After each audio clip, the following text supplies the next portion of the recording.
Buti na lang talaga, comedy drama yung pelikula ko. Natawa naman kayo.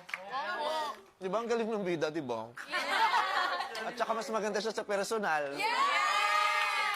Pangit niya dun sa pelikula. Ang baho kasi niya dun sa pelikula. Pero sa personal, di ba maganda siya? Ano yung biggest sacrifice na alam mong ginawa sa'yo ng nanay mo? Give up po niya yung dreams niya for me. Kasi chef na po siya eh. Pero para masamahan niya po ako sa mga taping, mga commercials, give up po niya. So ngayon, wala po siyang work. Kaya ang goal ko po sa life... Ba't mo ginawa yun? Ang sama mo namang anak. ko po sa life... Ba't mo ginawa yun? Ang sama mo namang anak.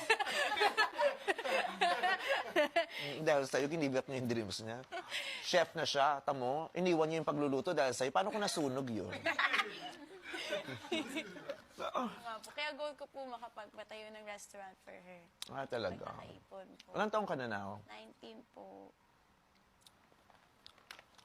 Common ano yan eh, common story ng mga babae. Lalo na sa Pilipinas, mas common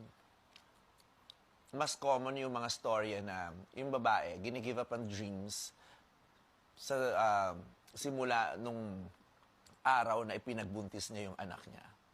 Diba? Most of the time, yung babae, kailangan talikurin yung dream kasi yung buhay niya, yung oras niya, yung energy niya, lahat, idine-devote niya na dun sa bata. Diba? Mas maraming story na yung lalaki patuloy pa rin sa pagtatrabaho, ginagawa niya yung pangarap niya, na itutuloy niya. Yung sa babae talaga naiiwan yung bata eh. Kaya yung babae talaga, most of the time, nag-give up ng dreams. Nasa-sacrifice niya. Hindi lang yung dreams, malaking bahagi ng pagkatao niyang nasa-sacrifice. Kaya, kung plano niyo mag-anak, kailangan pag-isipan niyo ng pag-isipan yun. Kasi, ang laking pagbabago sa buhay ng babae. Kala mo naman talaga babae ko kumakaano, no? Kala mo naranasan ko. Kala mo naman talaga babae ko kumakaano, no? Kala mo naranasan ko. Hindi. Siyempre kasi sa dami ng nakakausap ko everyday sa Showtime, sa dami ng na-interview ko, ilang libo na yung na-interview ko sa lahat ng mga programa ko sa Showtime, sa GGV, sa Everybody Sing. Ito lumaki to sa Gandang Gabi Vice eh. Bata pa lang nanonood ng Gandang Gabi Vice. Kaya lumaki siyang playtime. Lumaki siyang playtime. Ito lumaki to sa Gandang Gabi Vice eh. Bata pa lang nanonood ng Gandang Gabi Vice. Kaya lumaki siyang playtime. Lumaki siyang playtime. Kaya lumaki siyang playtime. Lumaki siyang playtime. Yon, sa dami ng narinig, puro ganun yung story ang naririnig ko sa mga babaeng nakakausap ko. Kaya naano din ako, parang yung puso ko nasa sobrang iba yung pagsaludo at pangunawang nabibigay ko sa mga babae. Kasi di ba, mom sacrifices for a child. At yung motherhood kasi hindi siya ano eh.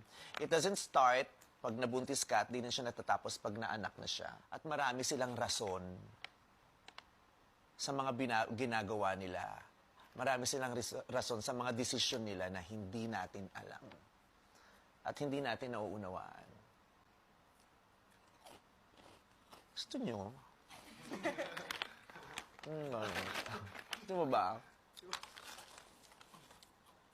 Ilan kinuha mo? Last na yun ha. Konti lang ito eh. Gusto nyo? Gusto mo ba? Ilan kinuha mo? Last na yun ha. Konti lang ito eh.